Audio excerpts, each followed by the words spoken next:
My violent father trained me to snitch on my mother, so he could discipline her, and if I didn't do as he said, he'd discipline me. So I broke and called CPS, but my dad lied his way out of it, and now knows I wanted to imprison him. I don't even know what he's going to do. I was 5 years old when my mom burnt my food. It was my favorite, a grilled cheese sandwich, so I immediately burst into tears. Suddenly, I heard my dad's footsteps stomping down the stairs. My mom's eyes became filled with fear, and she placed her hand on my mouth to stop me. But this only made me cry harder. "Son, go to your room." My dad's tone was stern and cold. As soon as I shut the door behind me, I heard the yelling, "I married your sorry, and you can't even cook our son an effing meal." My blood turned cold and that's when I heard it. It sounded like my mom had collapsed to the floor. I instinctively ran out to check on her, and that's when I saw the area around her eye had completely swelled up. I fell to my knees to hug her and comfort her, but that's when my dad spoke. "Son, no need to comfort this W word. She got what she deserved." I tried to ignore him and keep going, but stopped when he eventually started threatening to hit me too. From there, my dad encouraged me to tell on my mom every day. Any spot in the house that was left unclean, anytime she was late picking me up. He told me it was to help her be better and that it was the best thing for the family. But when that didn't work, he started wailing on me whenever I didn't tell him. That's how most of my childhood was spent, being a surveillance camera. And sometimes I told my mom I would keep her mistakes a secret, but she would get really mad. "No, do what your father tells you," she said, her voice assertive and stern. So for years, I assumed that it was just a normal part of family life, that abuse was just a part of life. One day, I was at my friend's house and his parents were eating with us in the kitchen. He was the first friend I had made where both the parents were still together, so I sort of felt like we understood each other until I bit into the hamburger that his mom had cooked, because I noticed the bun had been pretty badly over-toasted. "This is burnt," I exclaimed out of instinct. I expected his dad to stand up and throw his mom across the room, or at least slap her across the face. Instead, he just laughed. "She's always doing that." My friend nodded, and the mom smiled while jokingly burying her face in her hands. Meanwhile, I was super tense waiting for the ball to drop, except it never came. And when I left, both his parents kissed me goodbye. As I walked home, my head was spinning. And when I entered the door, it was like I had stepped into another world, one far, far away from the home I had just been in. Because my mom was curled up on the marble floor with red on her forehead, crying her eyes out. I could hear my dad snoring upstairs, so I went over to her. She tried to push me away, but I told her to shut up while I treated her wounds. "I'm sorry for not being there for you, Mom. I love you." In response, she didn't say anything, just gripped onto my arm super tight and nodded her head through the tears. The next day, I was done. I woke up ready to betray my parents in the worst way possible. As soon as school ended, I didn't go home. I went to the police station. I wasn't sure about the procedures and stuff, so I just blurted out everything in one go. The violence, the manipulation, the emotional abuse. The woman looked really concerned and told me she would get a social worker to do an emergency home visit. After an hour of waiting, the social worker showed up to the police station and told me she would come to my house that evening. She told me that it is extremely likely that my parents would figure out it was me. That made my heart skip a beat. But this was followed by a promise that right after the home visit, she would help with an emergency rehousing for me and my mom. I was so grateful that I couldn't help but give her a hug, and I went home with a smile on my face. And as promised, at 9 p.m., there was a knock on the door. My mom opened it, expecting it to be a family member. Immediately, the social worker was faced with a woman covered in bruises and a black eye. I watched this all from the corner of the room. When she figured out what was going on, my mom's face went ghost white and she immediately called my dad. I don't know what else was said, but in just minutes, the social worker apologized for bothering us and left. I knew my dad had tricked her. I tried to run up to my room, but it was too late. My dad heard my footsteps and grabbed me. "If you think what I did to your mother was bad, you should see how my dad taught me to treat snitches." I won't go into details about what happened next. I just remember waking up on my bedroom floor the next morning, everything hurting. My mom had cleaned me up while I was passed out. She sat on the edge of my bed with this empty look in her eyes. She whispered that she was sorry, but I needed to understand that we couldn't ever tell anyone again. My dad had convinced the social worker that my mom's injuries were from a car accident and that I was a troubled kid who made up stories for attention. School was hell that day. I could barely sit at my desk without wincing. My teacher, Mrs. Kayla, noticed and asked if I was okay. I just nodded and said I fell off my bike. The lie came so easily. I've been telling them for years. After school, I didn't go to Jacob's house anymore even though he invited me. I was too scared my dad would find out. That night at dinner, my dad acted like nothing happened. He talked about his day at work, asked about my homework, completely normal. But then he looked at me with this smile that made my stomach turn. "Son, I think we need a new system around here. Your mother clearly needs more help than I thought." He explained that from now on, I needed to report to him every single thing my mom did wrong. If I missed anything, we'd both be punished. The next few weeks were a nightmare. I became his little spy camera watching my mom's every move. If she took too long at the grocery store, I had to tell him. If dinner wasn't ready exactly at 6, I had to tell him. If she spent too much time on the phone with her sister, I had to tell him. And the worst part, my mom started watching me too. She'd remind me to tell my dad things, terrified that if I didn't, we'd both get hurt. One day at school, I just broke down in the bathroom. I couldn't stop crying. This kid named Hugo found me there. He was new, transferred in a month ago. He didn't ask questions, just sat with me until I calmed down. After that, we started hanging out at lunch. He talked about video games and movies, normal kid stuff that made me forget about home for a little while. Hugo noticed the bruises on my arms one day when my sleeve rolled up.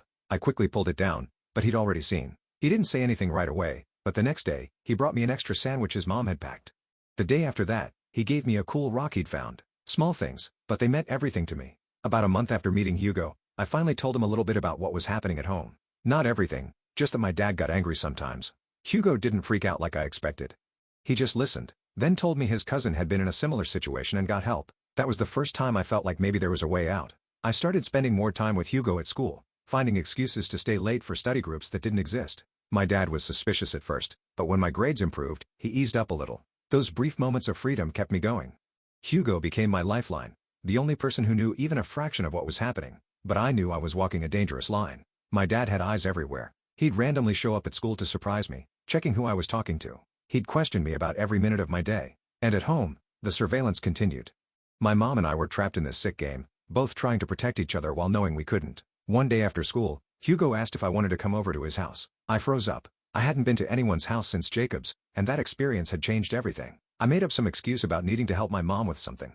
Hugo looked disappointed, but didn't push it. His eyes lingered on me for a moment, as if trying to decode what I wasn't saying before he shrugged and walked away. When I got home, my dad was waiting by the door. "You're 7 minutes late," he said, checking his watch. My stomach dropped like a stone.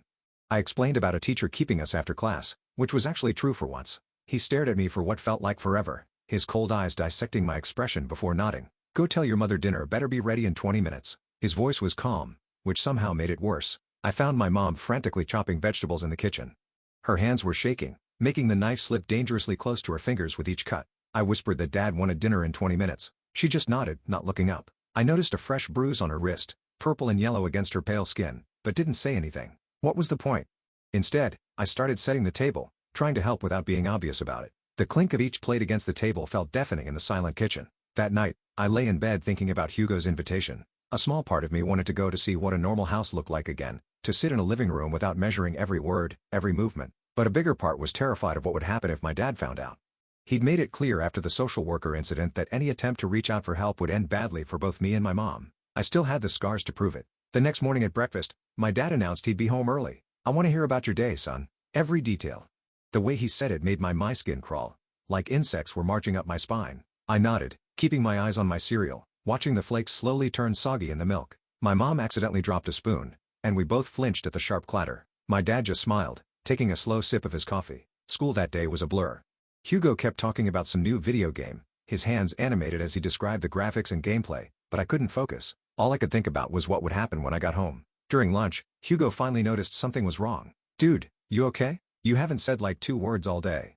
He pushed his chocolate milk toward me, a peace offering. I shrugged and mumbled something about being tired. Hugo didn't buy it. He leaned in closer, his voice dropping to a whisper. "Is it your dad again?" I quickly looked around to make sure no one heard him. The cafeteria was noisy with kids shouting and laughing, but still, you never knew who might be listening. "Just drop it, okay?" I snapped. Harsher than I intended. Hugo looked hurt, his shoulders slumping, and I immediately felt bad. He was the only friend I had. "Sorry," I muttered. "Just not a good day." I picked at my sandwich, unable to stomach even a bite. After school, I rushed home, making sure to be exactly on time. My dad was sitting in the living room, waiting. He patted the couch next to him, the leather creaking under his hand. "Tell me about your day, son." I recited my classes, what we learned, what homework I had, normal stuff. Then he asked who I talked to. I mentioned a few kids from class, carefully avoiding Hugo's name. Something told me to keep Hugo's secret, to have one thing that was just mine, one friendship he couldn't control or destroy. "Any new friends?" He pressed, his eyes never leaving my face. My heart started racing, pounding so hard I was sure he could hear it. "Not really," I said, trying to sound casual. "Just the usual kids." I picked at a loose thread on my jeans, trying to appear bored rather than terrified. He nodded slowly, but I could tell he didn't believe me. "Your mother tells me you've been mentioning someone named Hugo." My blood went cold. I'd forgotten that I'd told my mom about Hugo a few weeks ago, during one of those rare moments when my dad wasn't around. She must have reported it to him, like she was supposed to. Like we were both supposed to report everything. "Oh, yeah," I said quickly. "He's new. We worked on a project together." I tried to make it sound unimportant. Just another kid in class, not the only person who seemed to notice something was wrong. My dad leaned back, studying my face. "Invite him over sometime. I'd like to meet your friends." His smile didn't reach his eyes, which remained calculating and cold. The thought of Hugo coming to our house terrified me. He's really busy with sports and stuff. I lied. Maybe sometime though. I held my breath, hoping he would drop it. The subject dropped, but I knew it wasn't over. My dad never forgot anything. His memory was like a steel trap, catching every mistake, every lie, every secret. That weekend, I was cleaning the garage as punishment for not reporting that my mom had spent 10 extra minutes on the phone with her sister. My arms ached from moving boxes, and dust coated my throat. My dad came out with 2 beers and handed one to me. I was 12. I'd never had alcohol before. The bottle was cold and unfamiliar in my hand. "Drink," he said. It wasn't a request. His tone left no room for refusal. I took a sip and nearly gagged. It tasted awful, bitter and sour at the same time. He left, the sound echoing in the garage. "Your grandfather gave me my first beer when I was your age," he said, taking a long drink from his bottle. "Told me it would put hair on my chest, make me a man." He looked at me with those cold eyes. "You want to be a man, don't you?" I nodded and forced myself to take another sip. My dad smiled, seemingly satisfied. "Men take care of their families," he continued. "They make sure everyone follows the rules. That's what I'm teaching you." He placed his heavy hand on my shoulder, squeezing until it hurt. I just kept nodding, feeling sick from the beer and his words. He went on about how my mom needed a firm hand, how women were naturally disorganized and emotional, how lucky she was to have him, how lucky I was to have him as a father, teaching me these important lessons. I stared at the concrete floor, watching a spider scurry into a crack, wishing I could disappear as easily. By Monday, I was a mess. I couldn't sleep, couldn't eat. The beer had made me sick, but the fear was worse. Hugo noticed right away, his eyebrows drawing together in concern. During gym class, he saw the bruises on my back when I changed shirts, dark purple marks where my dad had pushed me against the wall. This time, he didn't stay quiet. "Dude, what the hell happened to you?" he whispered, eyes wide with shock. I quickly pulled my shirt down, fabric catching on my still tender skin. "Fell down the stairs," I muttered. The same excuse I'd been using for years. The words felt hollow, rehearsed. Hugo shook his head. "That's not from falling downstairs. My cousin used to say the same thing, but it was her stepdad hitting her." His voice was low, but intense, his eyes darting around to make sure no one else was listening. I felt panic rising in my chest, constricting my breathing. "Just drop it, okay? It's not like that." I slammed my locker shut, the metal clang making us both jump, but Hugo wouldn't let it go. After school, he followed me partway home, talking the whole time about how his cousin finally told someone and got help, how things got better for her, how they could get better for me too. The autumn leaves crunched under our feet as we walked. "The sound you don't understand," I finally snapped. "They already tried to help. It made everything worse." I told him about the social worker, how my dad had manipulated her, how badly I'd been punished afterward. The words tumbled out, a dam breaking after years of silence. Hugo looked shocked, but determined. His jaw set in a way I hadn't seen before. "Then we need better evidence. My mom works at the hospital. She deals with this kind of stuff all the time. She knows what to look for." The thought of another adult knowing terrified me. "Number. You can't tell anyone. Promise me, Hugo." I grabbed his arm, my fingers digging into his jacket. He reluctantly promised, but I could tell he was still thinking about it. We parted ways at the corner, and I hurried home, checking the time obsessively to make sure I wasn't late. The clouds overhead matched my mood, gray and threatening. That night, my dad was in a weird mood, almost cheerful. He brought home pizza, which never happened. The greasy box sat in the center of our table like an alien object. My mom and I exchanged confused glances across the table. Then he dropped the bomb. "I ran into the father of your friend Hugo today," he said casually, watching my reaction. "Nice guy. Works at the bank. We're having them over for dinner this weekend." He took a bite of pizza, cheese stretching between his mouth and the slice. I nearly choked on my pizza. "What? How did you small town, son? People know people." He smiled that smile that never reached his eyes. "I thought it would be nice for you to have friends over, like normal families do." His emphasis on normal made my stomach churn. The message was clear. He was reminding me that he controlled everything, even my friendships. And now he was going to get close to Hugo's family, probably to make sure Hugo couldn't help me. I pushed my plate away.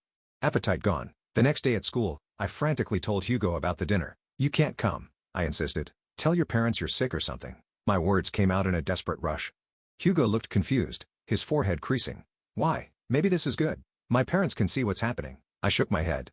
Frustration building. "You don't get it. My dad is really good at seeming normal to other adults. He'll charm your parents and then if you ever try to tell them about me, they won't believe you." I'd seen it happen before.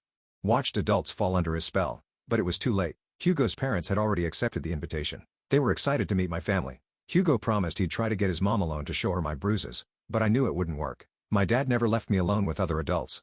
He was too careful, too controlling. The dinner was a nightmare dressed up as a normal family gathering. My dad was charming, funny, the perfect host. He told jokes that made Hugo's parents laugh, served drinks with a flourish. My mom wore long sleeves to cover her bruises and smiled so much her face must have hurt. I sat next to Hugo, barely speaking, watching my dad win over his parents. The food stuck in my throat, each bite requiring effort to swallow. Hugo's dad, Mr. Campbell, worked at the local bank. His mom, Mrs. Campbell, was a nurse at the hospital, just like Hugo had said. They were nice, normal people who had no idea they were sitting at a table with a monster. They complimented our house, thanked my mom for the meal, and treated my dad with the respect he demanded from everyone. At one point, Hugo tried to steer the conversation toward child abuse cases Mrs. Campbell had seen at work. My dad smoothly changed the subject, then gave me a look that made my blood run cold. He knew exactly what Hugo was trying to do. I kicked Hugo under the table, silently begging him to stop.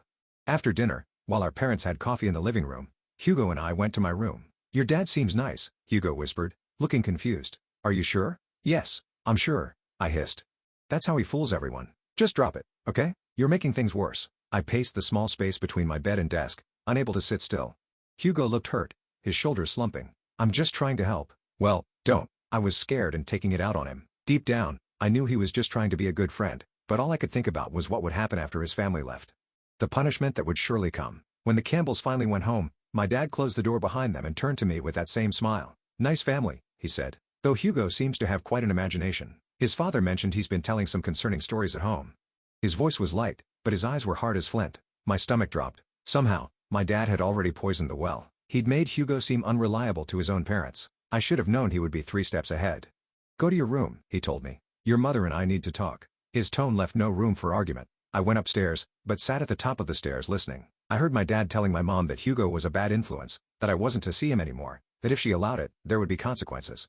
My mom just agreed with everything he said, her voice small and defeated. I heard the clink of ice in his glass, the creak of his favorite chair as he settled in for the evening. The next day at school, Hugo was waiting for me by my locker. "My parents think you're making stuff up," he said, looking frustrated. "My dad said your dad told him you've had problems with lying before." "Is that true?" His eyes searched mine, looking for answers. I felt sick, betrayal burning in my throat. I mean yes. That's what they tell people when I try to get help. "See, I told you it wouldn't work." I slammed my locker shut, the sound echoing in the hallway. Hugo looked conflicted, shifting his weight from one foot to the other.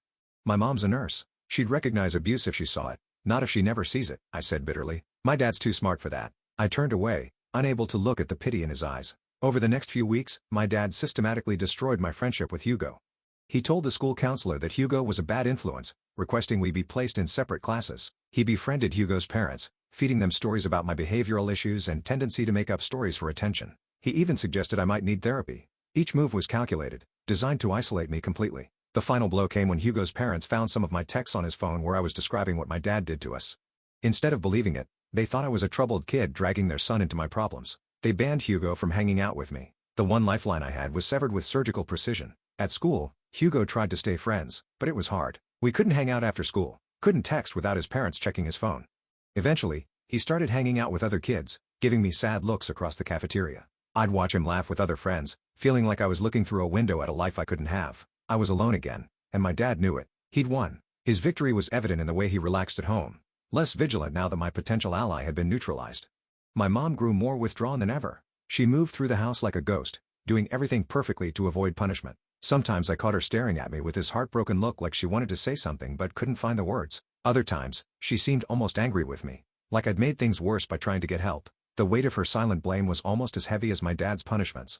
One night, I overheard my dad talking to her in their bedroom. "The boy's turning out just like you," he said, his voice dripping with disgust. "Weak, pathetic, can't even keep his mouth shut." The words slithered under the door, poisonous and sharp. My mom didn't respond, but I heard something hit the wall.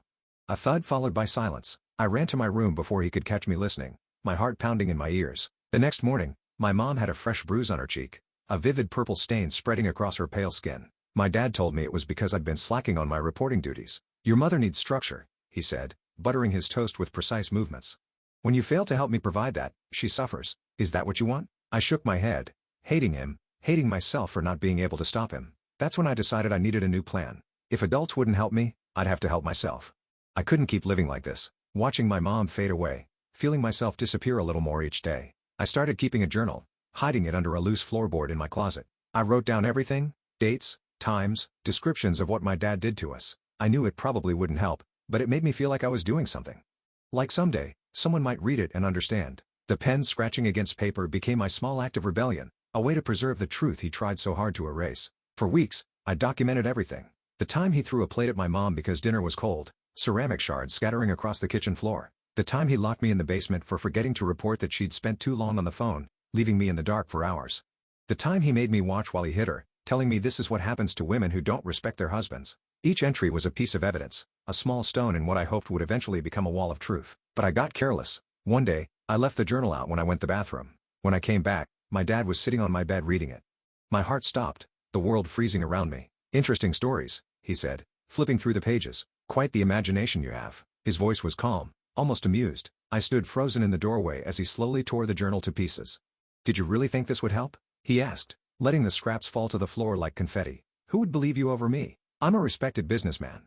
You're just a kid with a history of making things up." He stood up and walked toward me. I backed away until I hit the wall, the doorknob digging into my back. "Clean this up," he said, gesturing to the torn pages. "And if I ever find anything like this again, what happens to your mother will be your fault. Understand?" I nodded, tears streaming down my face. After he left, I gathered the torn pages, my hands shaking. All that work, all that evidence, gone. I felt more hopeless than ever, kneeling among the fragments of my failed attempt at justice, but something inside me refused to give up. If a written journal was too risky, I needed something else, something he couldn't find and destroy, something that would make adults believe me. The next day at school, I approached Hugo during lunch. We hadn't really talked in weeks. "I need to borrow your phone," I whispered. "Just for a day, please." I held my breath, waiting for him to tell me to get lost. Hugo looked surprised, but nodded. "My parents got me a new one. You can have my old one. They don't check it anymore." He slipped it to me under the table, the device warm from being in his pocket. "The charger's in my locker. I'll get it to you after class." That night, I hid the phone in a vent in my room, carefully replacing the cover so it looked untouched. I waited until my parents were asleep, then took pictures of my mom's bruises while she was sleeping. I recorded my dad's rants through the wall when he thought no one could hear. I documented everything, my finger trembling as I pressed the shutter button, capturing images I knew could change everything. My surveillance system became more sophisticated over the next 2 weeks. I discovered the phone had a motion-activated recording feature, so I positioned it strategically whenever my dad was likely to explode. I hid it behind books on shelves, inside empty cereal boxes in the kitchen, even taped under the dining table. Each night, I'd retrieve it and review what I'd captured, saving the most damning evidence to a password-protected folder. I recorded him threatening my mom when she spent an extra $10 at the grocery store, his voice eerily calm as he described exactly how he would hurt her. I captured video of him forcing me to recite my mom's mistakes while she stood trembling in the corner. Most chillingly, I recorded him explaining his surveillance system to me, how a real man keeps his family in line by knowing everything they do. For 2 weeks, I collected evidence. I was careful, making sure my dad never suspected anything. I even pretended to be more compliant, reporting my mom's mistakes without being asked, earning his approval. It made me sick, but I knew I needed him to trust me. Each good son act was a cover for my secret rebellion. Then disaster struck again. My dad noticed Hugo and me talking at school during a parent-teacher conference. He didn't say anything that night, but the next day, he went to Hugo's parents and told them Hugo had stolen money from our house during the dinner. It was a complete lie, but Hugo's parents believed my dad over their own son. His trustworthy facade had worked its magic again. Hugo was grounded, his phone privileges revoked. Our tenuous connection was severed completely. At school, he wouldn't even look at me anymore. His parents had forbidden any contact. I watched him walk past me in the hallway, eyes fixed straight ahead, and felt another piece of hope die. I was devastated, but still had the phone with all the evidence.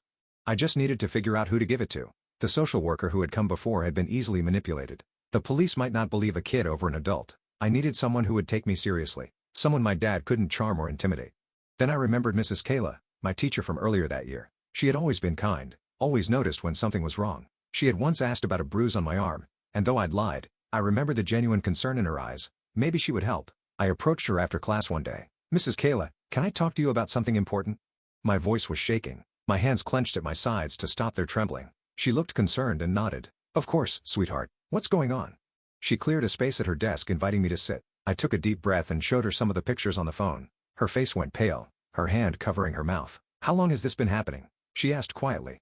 "As long as I can remember," I admitted. "I tried to get help before, but my dad convinced everyone I was lying." The words came easier now with evidence to back them up. Mrs. Kayla looked determined, her initial shock hardening into resolve. "Not this time," she said. "This is clear evidence, but we need to be careful. Your father can't know you came to me." She reached across the desk and squeezed my hand. She explained that she was a mandated reporter, which meant she had to report suspected abuse, but she promised to make sure it was handled differently this time. She would contact the original social worker, show her the evidence, and make sure multiple people were involved, so my dad couldn't manipulate just one person.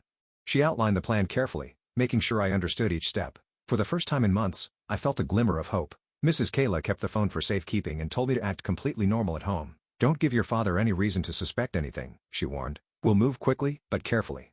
That week was the longest of my life. I went home each day, played my role, reported my mom's mistakes, and pretended everything was normal. My dad seemed pleased with my compliance, even letting me watch TV after dinner one night, a rare privilege. I sat beside him on the couch, every muscle tense, counting the hours until Friday. Then on Friday, Mrs. Kayla pulled me aside after class. "It's happening tonight," she whispered. "The social worker is coming with a police officer and a child advocate. They'll be there at 7. Just stay calm and tell the truth." I nodded, my heart racing with fear and hope.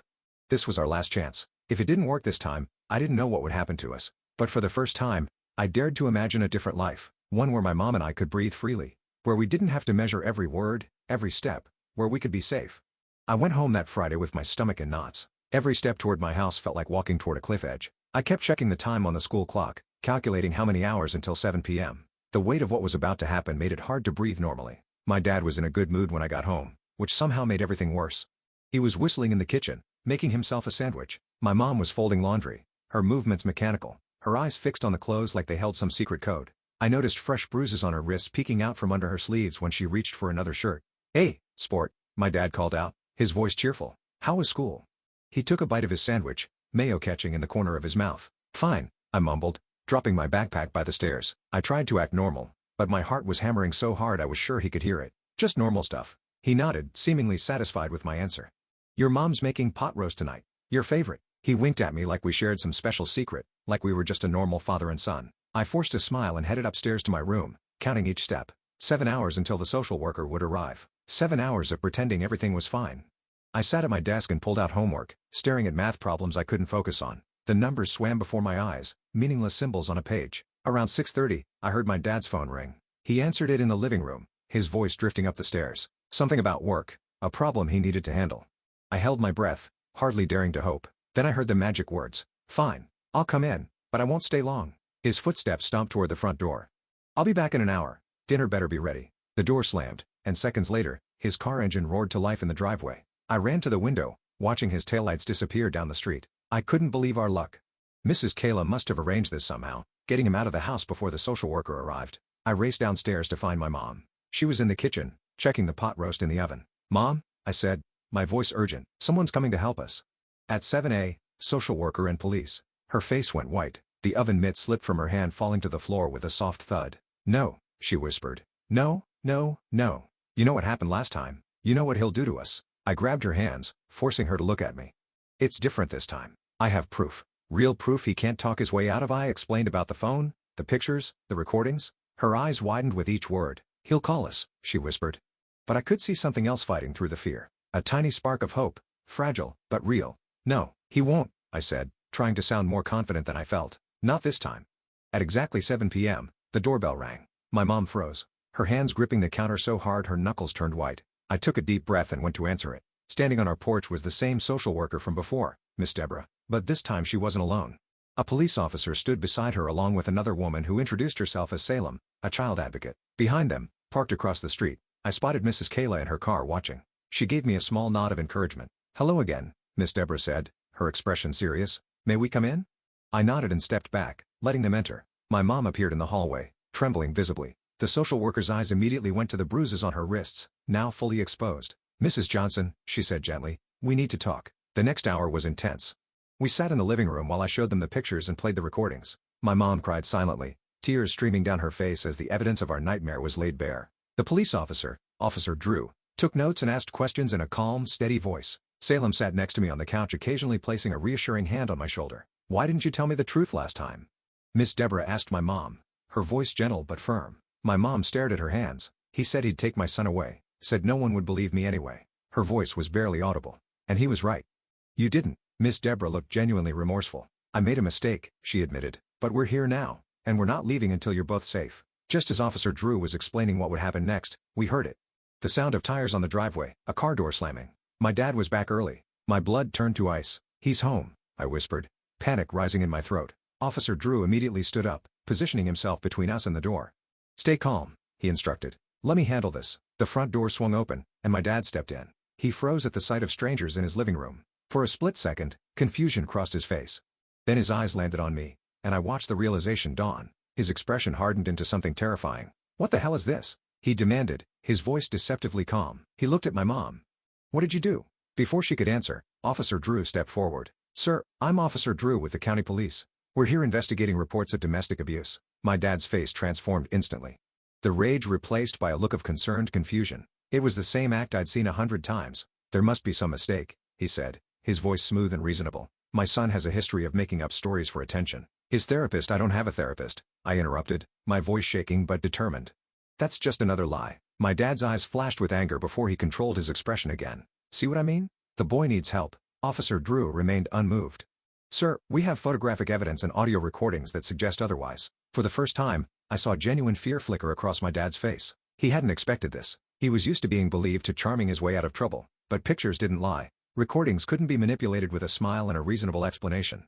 "I want to see this so-called evidence," he demanded, taking a step forward. Officer Drew held up a hand. "Sir, I need you to stay where you are." My dad ignored him, moving toward me with purpose. "What did you do?" he hissed, his mask slipping. "What did you tell them?" Officer Drew moved quickly, positioning himself between us. "Sir, step back now." Instead, my dad lunged forward, reaching for me. "You ungrateful little—" He never finished the sentence. Officer Drew restrained him firmly, but professionally. My dad struggled, his face contorted with rage. "This is ridiculous. I'm a respected member of this community." "You can't, Ronald Johnson. You're under arrest for domestic assault and child endangerment," Officer Drew recited, securing handcuffs around my dad's wrists. "You have the right to remain silent." As they led my dad out, he kept yelling about how we'd regret this, how no one would believe us, how he'd be back. But his threats sounded hollow now, powerless in the face of the evidence we had. Once he was gone, the house felt different, lighter somehow, like a storm cloud had finally passed. My mom sat on the couch, looking shell-shocked. Salem explained what would happen next. Emergency protective orders, safe housing, counseling services. It was overwhelming, but for the first time, it felt like we had options. Miss Deborah knelt in front of my mom. "I'm sorry I didn't see the truth before," she said, "but I promise we'll do better this time." My mom nodded, tears still streaming down her face, but they seemed different now. Not tears of fear or pain, but something like relief. That night, we packed essential belongings and went to a safe house. It was a small apartment in a secure building across town. Nothing fancy, just the basics. Beds, a kitchen, a tiny living room with a worn couch, but it was the first place I'd ever stayed that didn't have my dad's shadow looming over it. The next few weeks were a blur of meetings, paperwork, and court appearances. My dad hired a fancy lawyer who tried to paint me as troubled and my mom as unstable, but the evidence was too strong. The pictures, the recordings, the documented pattern of abuse, it all told a story that couldn't be explained away. Hugo and his parents came to see us at the safe house. When they saw the evidence for themselves, they were horrified. Hugo's dad kept apologizing for not believing me, for letting my dad manipulate them. I didn't blame them. My dad had fooled everyone for years. "I knew something was wrong," Hugo said, punching me lightly on the shoulder. "Told you my mom would help once she saw proof." His mom, a nurse just like he'd said, had been one of the medical professionals who documented my mom's injuries for the court case. School was weird at first. Rumors spread as they always do in small towns. Some kids avoided me, not knowing what to say. Others suddenly wanted to be my friend, attracted to the drama. I mostly stuck with Hugo, grateful for the one person who'd tried to help even when it was hard. Mrs. Kayla checked on me regularly, sometimes bringing cookies or books she thought I might like. "I'm proud of you," she told me one day after class. "What you did took incredible courage." I shrugged, uncomfortable with the praise. "I just did what I had to do. That's what courage is," she replied simply. The court granted my mom full custody and issued a permanent restraining order against my dad. He wasn't allowed within 500 feet of either of us. He eventually pleaded guilty to reduced charges to avoid a trial, which meant we didn't have to testify in court. Part of me was relieved, but another part wanted the world to hear exactly what he'd done to us. When my dad received his 2-year sentence, I felt conflicted. On one hand, it seemed impossibly short for the years of terror he'd inflicted on us. The prosecutor explained that with the plea deal, he'd likely serve even less time with good behavior, maybe just a year. But on the other hand, knowing he was locked away even temporarily, gave us breathing room to start healing. The day of his sentencing, I sat in the courtroom and watched him being led away in handcuffs. He didn't look back at us, and I realized that was the first time in my life I'd seen him without any power over me. That night, I cried. Not for him, but for all the years we lost. My mom started therapy and joined a support group for domestic violence survivors.